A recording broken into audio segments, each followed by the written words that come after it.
Practice now is from Times Briefing News, morning's edition of 29th April.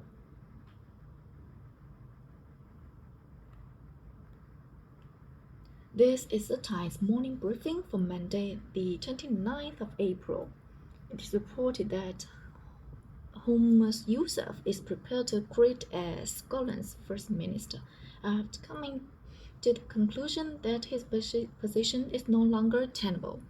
The Times says the senior SNP figures have been told there's no way for him to survive this week's vote of no confidence, and he may stand down today.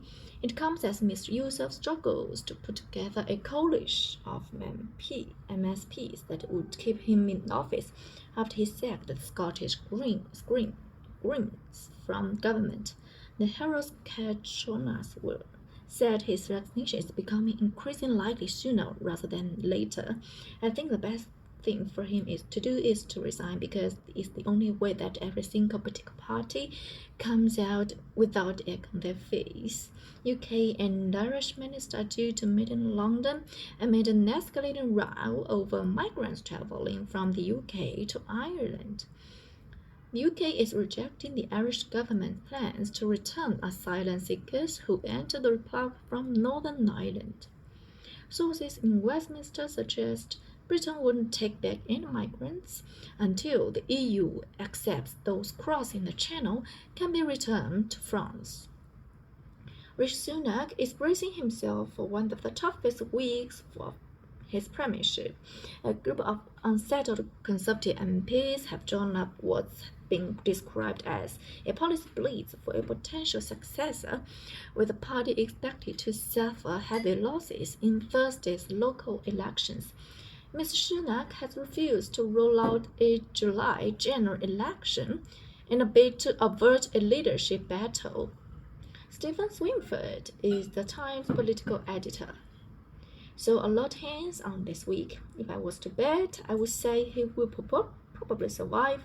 The odds are in his favor. He also has the majority support of MPs if it did come to a conference vote, so he could stay on. But it's going to be pretty favorable territory, and everyone I talk to, even in number 10, no one really knows where this is going.